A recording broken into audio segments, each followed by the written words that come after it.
আলো তোমার দেখাইলো। ওই সন্তান যখন বড় হয়ে যায়, মা বাবা কি জিনিস চিনে না। মা বলে, বাবা তুমি যখন ছোট্ট ছিলে তোমার কত কষ্ট আমি মা সহ্য করেছি রে বাবা। তুমি যখন রাত্র শীতের মধ্যে 3টার সময় প্রস্রাব করে দিছ, আমি মার খুব বিছানাটা ভিজে গেছি।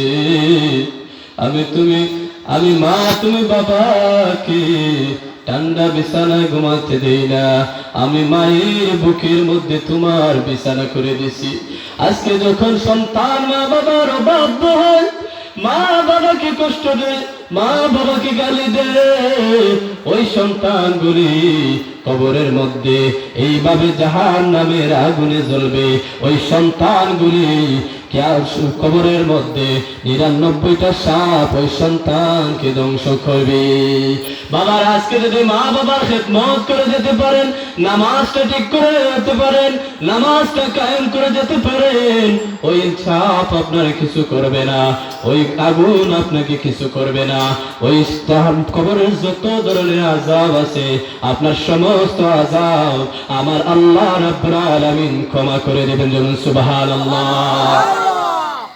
কবর সাধারণ জায়গা না বাবা। আপনি আমি যত ইবাদত করি না কেন, কবরের মধ্যে যেতে হলে আপনাকে মজবুত ঈমান এবং আমল নিয়ে যেতে হবে। কবর কে মুফাসসির, কে মুফতি, কে আজহারি, কে মুহাদ্দিস, কে আলিম, কে জালিম কিছুই চিনে না। কবর শুধু একটা জিনিস চিনে, আপনার ঈমান এবং আমল। এই জিনিসগুলো আমরা যদি নিয়ে যেতে পারি, কবর আপনাকে ছায়া দেবে, নতুবা না।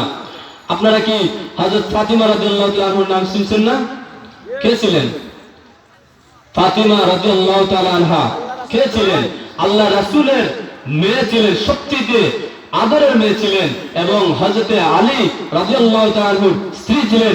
ইমাম হাসান এবং হুসাইন রাদিয়াল্লাহু তাআলা আনহুর মা ছিলেন, এবং জান্নাতের সর্দার হিসেবে দুনিয়ার জন্য আল্লাহ রাসূল সাল্লাল্লাহু আলাইহি ওয়াসাল্লাম স্বীকৃতি দিয়েছেন। বলুন সুবহানাল্লাহ। এই ফাতিমা রাদিয়াল্লাহু তাআলা আনহা যখন ইন্তেকাল করলেন, ফাতিমা রাদিয়াল্লাহু আনহুর ইন্তেকালের পর 3জন মানুষ ছিল, তাই না? এই রাত্রিতে মারা গেছে 3জন ছিলেন তার লাশের খাটিয়া বহন করার জন্য। 3জনের মধ্যে কে ছিলেন? একজন তার স্বামী হযরত আলী রাদিয়াল্লাহু তাআলা আনহু, আরেকজন ছিলেন তার 2জন ছেলে ছিলেন হযরত ইমাম হাসান, ইমাম হুসাইন রাদিয়াল্লাহু তাআলা আনহু। 3জন কি 4জনের খাটিয়া বহন করা যায়? করা যায়? 4জনের দরকার, প্রয়োজন। এখন এত গভীর রাত্রে, আগে এখনকার যুগে মাইকে যখন আপনারা এই যে বয়ান দেন, বলেন না অমুক বক্তার আগমন শুভেচ্ছা স্বাগতম, এই মাইক দিয়ে বলেন না, সেই সময় ইন্না লিল্লাহি ওয়া ইন্না ইলাইহি রাজিউন, অমুক গ্রামের অমুক মা মারা গেছে, এই সময় কি এই মাইক আসিল? নাই। তখন কিভাবে এই খবরটা যেতে হবে যে হযরত ফাতিমা রাদিয়াল্লাহু তাআলা মারা গেছেন, ওনার যে খাটে মন করার জন্য একজন মানুষের শর্ট আসছিল। এই একজন মানুষ কে ছিলেন? হযরত আবু যর গিফারি রাদিয়াল্লাহু তাআলা আনহু। সুবহানাল্লাহ। উনি কিভাবে খবর পেলেন? আল্লাহ রাসূল সাল্লাল্লাহু আলাইহি সাল্লাম, আমি সেটা পরে বলবো, আগে বলি এই যে ফাতিমা রাদিয়াল্লাহু আনহার খবরের বিস্তারিত বর্ণনা আপনারা জানেন, আবার নাও জানতে পারেন।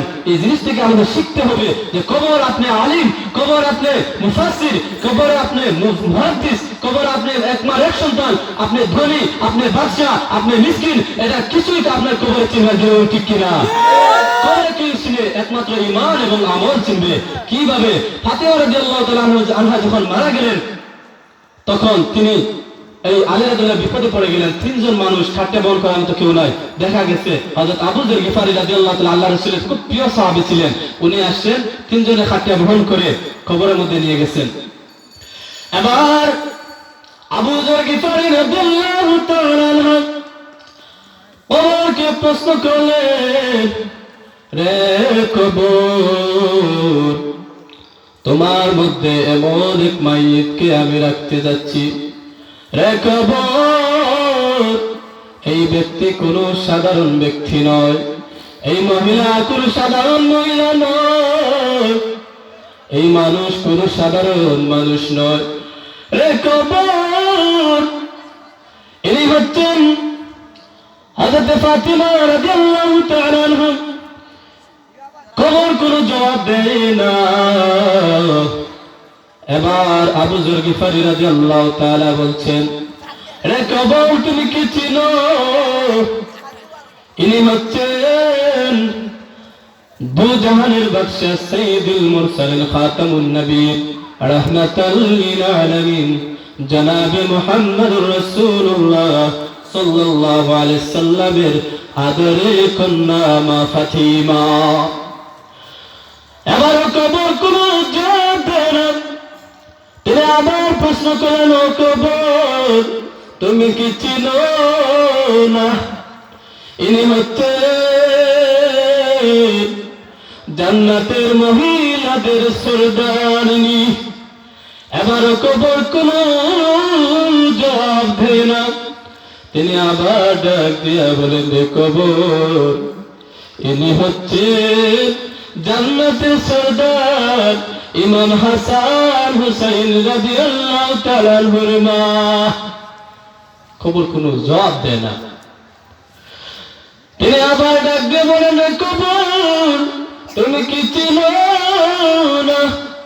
ইনি হচ্ছেন শের খুদা হযরতে আলী রাদিয়াল্লাহু তাআলা আনহুর প্রিয়তমা স্ত্রী হযরতে ফাতিমা রাদিয়াল্লাহু তাআলা আনহা।